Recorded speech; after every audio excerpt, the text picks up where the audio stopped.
ভানমারা কুফরি তাবিজ বা মানুষকে ক্ষতি করার কুফরি তাবিজ। তো ভিউয়ার্স, যে তাবিজগুলোর মাধ্যমে মানুষকে ক্ষতি করে এগুলাকে বলে ভানমারা তাবিজ। তো অনেকে আছেন যে একজন ব্যক্তিকে ভান মারার জন্য বিভিন্ন কবিরাজ তান্ত্রিকের পিছিয়ে পিছিয়ে ঘুরতেছেন, অনেক টাকা পয়সা খরচ করছেন, কিন্তু কাজ হয় না। সবাই বলে 24 ঘন্টায় হবে, 2 ঘন্টায় হবে, 1 ঘন্টায় হবে, কিন্তু কোনো কাজই হয় না।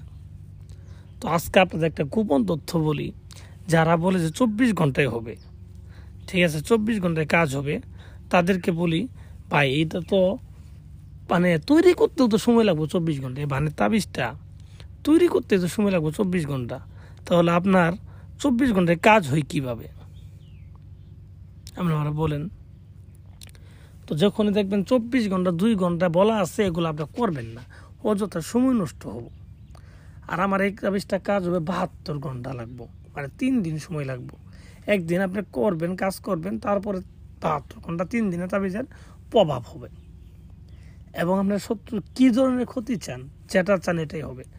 প্যারালাইসিস করা, অন্ধ করা, বোবা করা, যদি কোন মেরে ফেলবো তাও করা যাবে, কিন্তু তাবিজের সঠিক নিয়ম অনুযায়ী করা লাগবে। আমি যেইভাবে বলবো ওইভাবেই করতে হবে।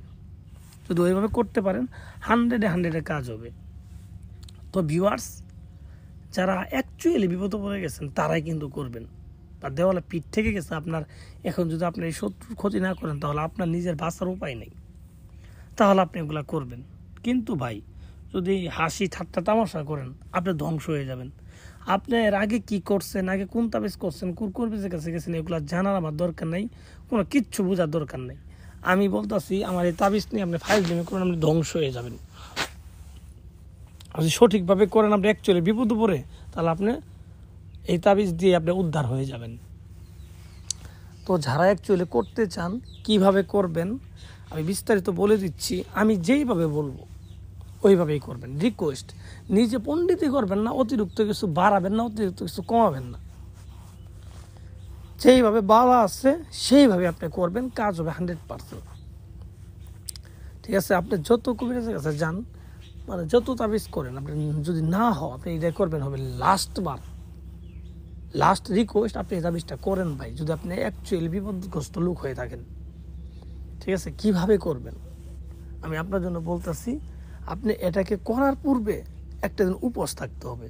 যেমন মনে করেন মঙ্গলবার দিনে তাবিজটা লেখা লাগবে, মঙ্গলবারে ফজরের পর থেকে আপনি কিছু খাইতে পারবেন না, কিচ্ছু খাইতে পারবেন না, বাকি মুখে থাকতে হবে। তো এইভাবে থাকার পরে আপনি মঙ্গলবারের দিন 1টার পরে আপনি পুরো একটা মানে কবরস্থানে চলে যাবেন, মানে আপনার বাড়ি থেকে দূরে কোনো কবরস্থানে, যেখানে মানে থাকে না বন্ধের মাঠের মাঝখানে কবর থাকে না, বা একটা কবর আছে, ওরকম জায়গাগুলো হবে। তো কবরে যায় হারে কবরের উপরে বসবেন, সাদা কাপড় বিছাইয়া কবরের মুখ বরাবর বসবেন। কবরের লাশের মুখ যেদিকে থাকে এই দিক করে আপনি বসবেন। তো বসার পরে আপনি কি করবেন, এই তাবিজটা লেখা শুরু করবেন। তাবিজটা লিখবেন আপনি চন্দন কাঠের উপরে, চন্দন কাঠ এগুলো কিনতে পাওয়া যায় অ্যাভেলেবেল।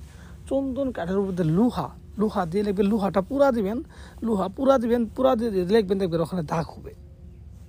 চন্দন কাঠের উপরে লোহা পুরা দিয়ে লেখা যায়, ঠিক আছে? তো এইভাবে লিখবেন এই তাবিজটা। তো লিখার পরে আপনি কাঙ্ক্ষিত শত্রুর যে নাম এবং তার বাবার নাম এটাও নিচে লিখে দিবেন।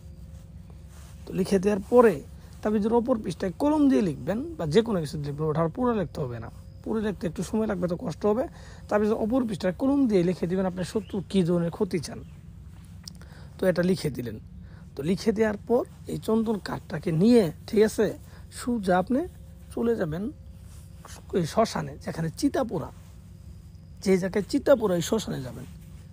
যাওয়ার পরে যে ব্যক্তিরে করতেছেন বা যে ব্যক্তিরে ভান্ডা মারতেছেন, তার সুরতটা, চেহারাটা চোখের মধ্যে ভাসাবেন, আর মনে করবেন যে এই কাঠটা না, আমি এই ব্যক্তিটা পুরা দিতেছি। ঠিক আছে, তো যেখানে চিতা পোড়া ওই জায়গায় যে এই কাঠটাকে পুরাই দিবেন, আর মনে মনে ভাববেন যে যার জন্য করলেন তারে আমি পুরাই দিতেছি। ঠিক আছে, এটা ভাবে আপনি সোজা বাড়িতে চলে যাবেন। পিছন থেকে কোনো ব্যক্তি ডাকলে শুনবেন না, আর কোনো কিছু খাবেন না বাড়িতে যাওয়ার আগ পর্যন্ত। তো বাড়িতে গিয়ে আপনি নিজের রুমে যাবেন, যেখানে আপনি থাকেন, সেই রুমে গিয়ে 10 মিনিট বসবেন, তারপর আপনি খাওয়া দাওয়া করবেন, সব কিছু করবেন স্বাভাবিক। এর আগে আপনি কোনো কিছু